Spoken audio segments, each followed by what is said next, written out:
Hi friends, welcome to my channel. Friends మేము అయితే slab chipping అయితే చేసినాం. టోటల్ అయితే చిప్పింగ్ అయితే అయిపోయింది. స్లాబ్ ఈ కచరా అంతా పైకి ఎత్తుతున్నాం. ఇప్పుడు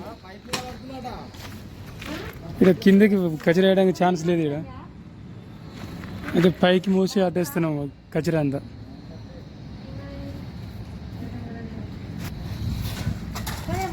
ఈ తట్టతోనే పెడదాం, వాటర్ పడదాం. మరి ఇటు వాటర్ పడి దుమ్ములు ఇస్తాయి. మరి అటు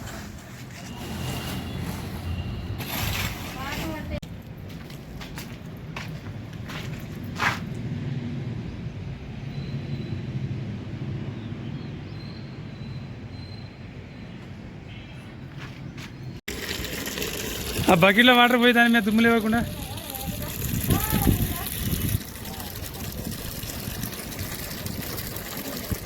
ఆ వాటర్ పోయలేవు దాని మీద దుమ్ము పోయి.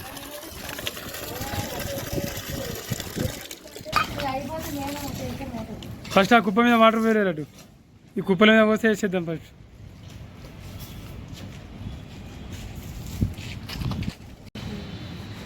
మనం కచరా ఇటు వేసినా అయితే మంచిగా అయిపోవాలి. బిల్డింగ్ ఉండే కాక అటు సైడ్ ఏమో వద్దన్నారు. మనం మెట్లు ఎక్కి పైకి పోవాలి.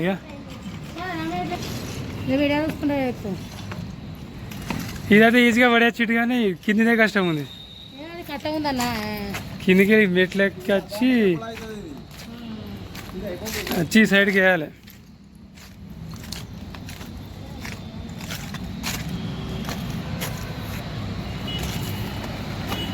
ఇక్కడ పడేయాలి కచరానా. ఇక్కడ ఈ మూలకు పడేయాలి కచరా. పైప్ అడ్డం ఉండే రావడానికి లేదా? ఇది ఈజీగా పడేస్తాం, కానీ కిందదే కష్టం ఉంది.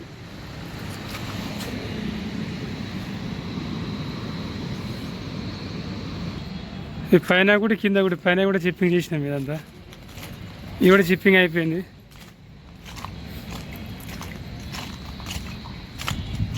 కిందిది కూడా మనకు కచరా ఇటు కింద వేద్దామంటే ఛాన్స్ లేదు వేయడానికి. ఇటు అందుకని అటు సైడ్ వేస్తున్నాం.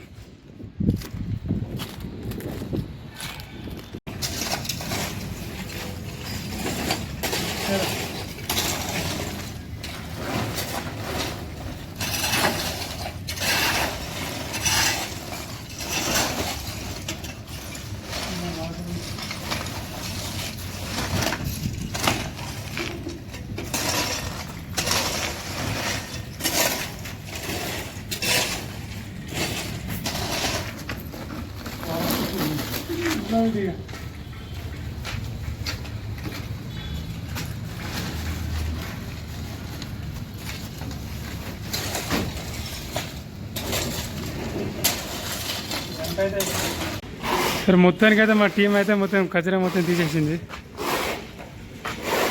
చూసారంత నీట్గా చేసినాము కచరా అంతా.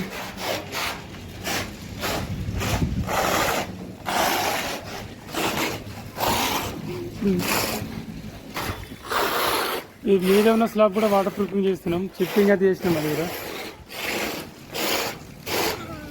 ఈ కచరా కూడా తీస్తున్నాం.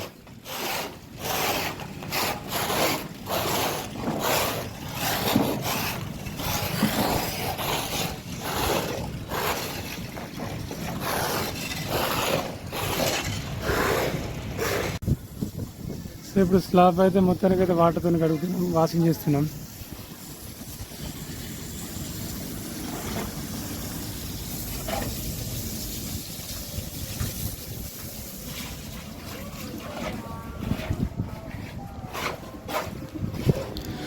నీట్గా అయితే క్లీనింగ్ చేసుకున్న తర్వాత మేమైతే చుట్టూ ఎడ్జ్ కట్టేసి వాటర్ ప్రూఫింగ్ కోటింగ్ అయితే వేసినాం. ఇక్కడ వచ్చేసి మనం వాడుతున్న వాటర్ ప్రూఫింగ్ కెమికల్ వచ్చేసి వెబర్ కంపెనీది. వెబర్ అయితే మనం ఇక్కడ యూజ్ చేస్తున్నాం. ఇప్పుడు ఎస్బిఆర్ లాటెక్స్ 3T1 మొత్తం కలిపి 3 కోటింగ్లు అయితే ఈ స్లాబ్కి వేయడం జరిగింది. చూసారు ఈ విధంగా మన కోటింగ్ అయిన తర్వాత ఈ విధంగా ఉంటుంది మనకు ఇంటర్ఫేస్. ఈ విధంగా 3 కోటింగ్ అయిన తర్వాత మనం ఫ్లోరింగ్ అనేది లాగేయాలి.